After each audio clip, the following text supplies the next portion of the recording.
Disclaimer: I'm still a beginner in this sport, so some of my observations may be incomplete or incorrect.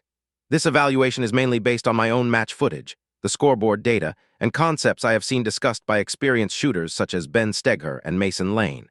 I have also received helpful feedback from friends who have been shooting for a long time. The purpose of this video is not to present expert-level conclusions, but to establish a baseline for my current performance and identify the main areas where I can improve. If you notice anything that I missed, or if you have any suggestions, feel free to leave a comment. First, let's look at the scoreboard. From a pure hit quality perspective, the result was not too bad. My overall score was 80 Alpha, 17 Charlie, 6 Delta, and 1 Mike. Apart from that single miss, the accuracy was reasonably solid. However, the main performance gap was clearly time. The first-place shooter in my division finished roughly 66 seconds faster than me. That means my biggest limitation was not just marksmanship, but overall stage efficiency. Movement, transitions, shooting cadence, position entry and exit, and stage execution. During the match, my accuracy was generally acceptable for my current level. For example, I hit the far-away steel activator plate on stage 3 and the moving popper on stage 4 on the first attempt. However, my shooting mechanics still do not feel fully automatic or repeatable. My grip is inconsistent, and this becomes visible in the recoil behavior. One of the main technical areas I need to improve is the speed and consistency of my follow-up shots. At the moment, I often need too much visual confirmation before firing the next shot, especially on more difficult, distant, or moving targets. Because I was not always confident about where I hit the target, or whether I hit it at all, I ended up taking several make-up shots. Some of those make-up shots may have been necessary, but others were probably caused by uncertainty rather than actual poor hits. In future training, I need to develop a better understanding of confirmation levels.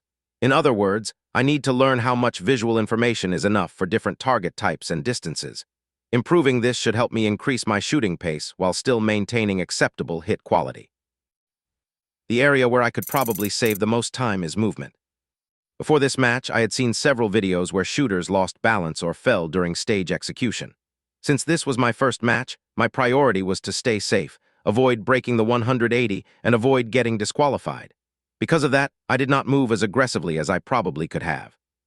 However, even without increasing raw running speed, there were many movement inefficiencies that cost time. For example, I should have kept the gun closer to eye level when transitioning between close targets.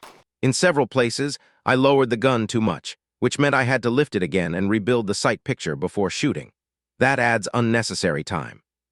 I also need to become more comfortable shooting on the move. In many situations, I used a very segmented movement pattern: shoot, move, stop, lift the gun, aim, shoot.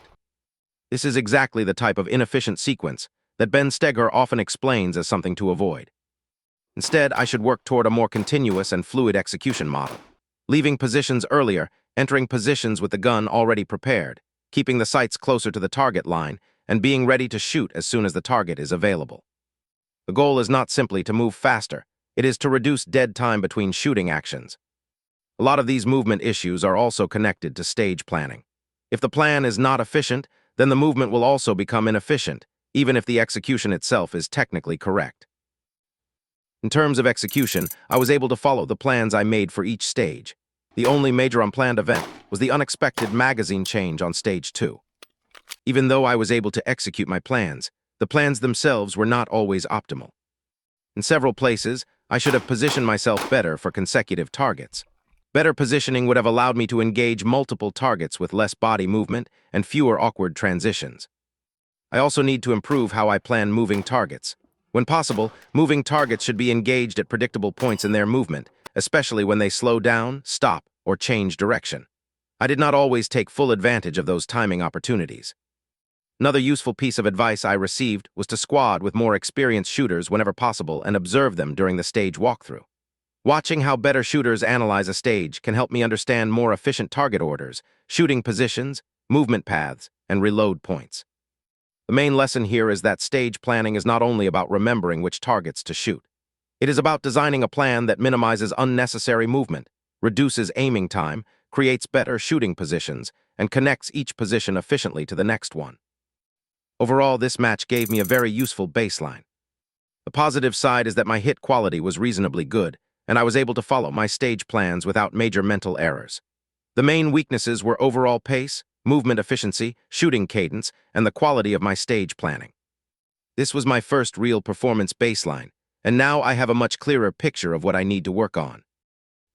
Thanks for watching.